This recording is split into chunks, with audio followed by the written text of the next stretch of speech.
Yeah, it's all one massive plan, man. You can see it. That's what it's building to, man, to this. As merciful as this was in the first instance, it's even more impactful now, man.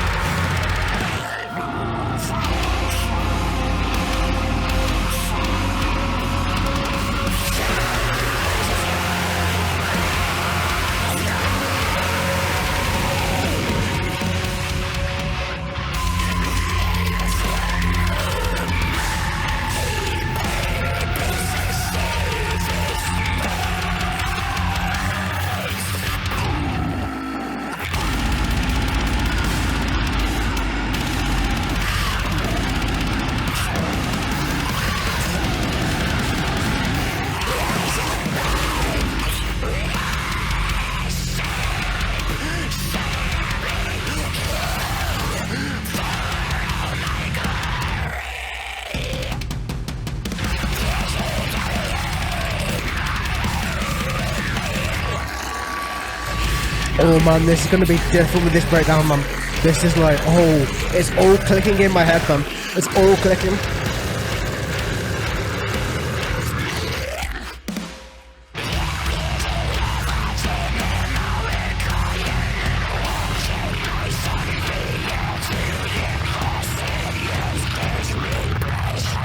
Yeah. I'm not gonna like break it down completely lyrically, but so, as we know, celebrating the Virgin Mary's death is considered like a torture, right? Considered like part of that. But also the biggest one, the biggest Christian guilt is obviously Jesus' death. But God impregnated Mary in order for her to give birth to Jesus, in order for Jesus to spread his message.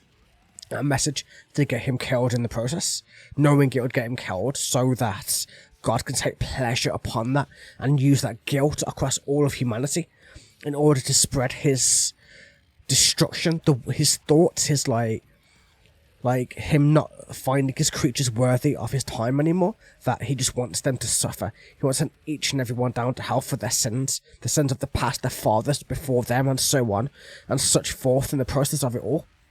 And just using that as guilt, like Mary, then Jesus as guilt, and then obviously moving that all around in that way where that's why Jesus being nailed to the cross is a massive symbol. It's why the cross is a symbol, because it's that symbol of guilt, and it's just showing that, like, that's what Nitheful are doing. They're showing that perfectly, how it's used as a guilt. It's not used as something positive. It's a torture. It's a messed up symbolism.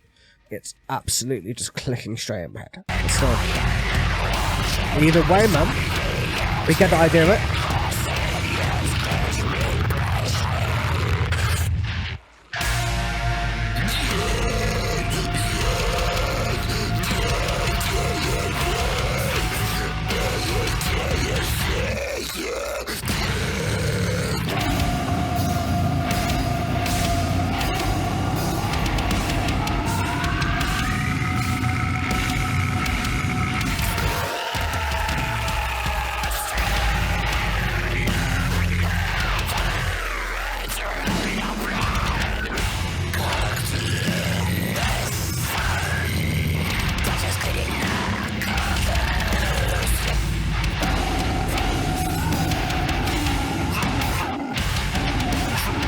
It's all like one big plan coming together.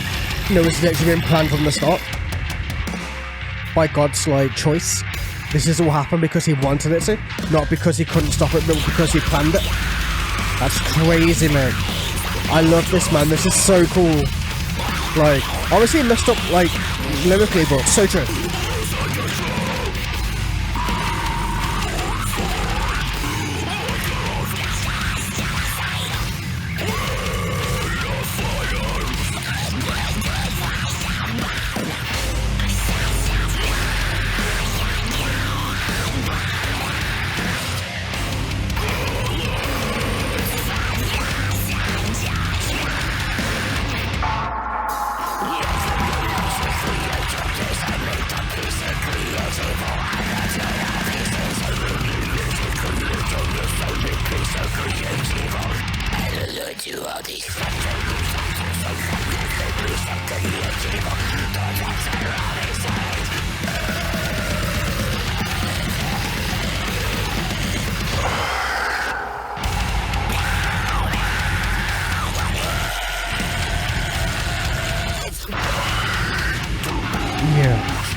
I forgot.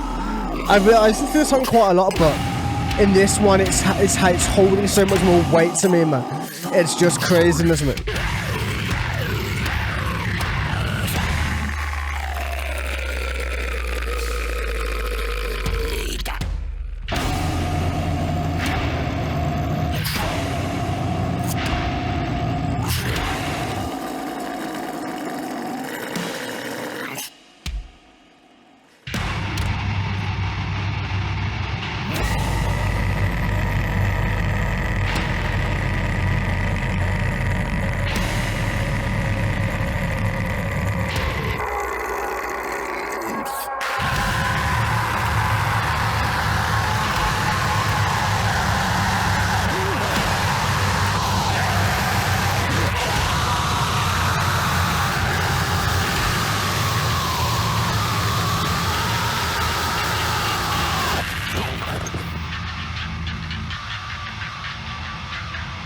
But yeah, man, there's so much to discuss about this. This is all coming to a head now, man. This is all coming to that perfect, like... Alright then, man, so... As we've seen throughout this whole album, God's wrath has had no fury, right? So, why is it only at this one point where he does nothing about it? Obviously, so they can have the guilt behind it, but with a being that can see everything, he can manipulate everything. So, he manipulated the birth. He manipulated the life. He knew exactly what's going to happen leading up to it. He demanded his son to get crucified, to be eaten by vultures, to be burnt alive, to only feel the sweet embrace of death once he'd been suffered and tortured enough, in order for the humans to be eternally under his will. That's why now our Lord Jesus Christ, not our Lord God, our Lord Jesus Christ, that's what a lot of the churches spew nowadays. It's why it changed, because we are under that debt. That's the Christian guilt. That is everything that this album is trying to show. That it is royally, godly messed up. And it makes sense that if this was the plan of an omnipotent being or a structure behind the world, then obviously having guilt over a huge number of people in order to make them subservient towards you is a very good idea to have, a very good thing to put in place for the elite, for whatever. But we'll get more into that at the end, and we're almost there now, but still, last song to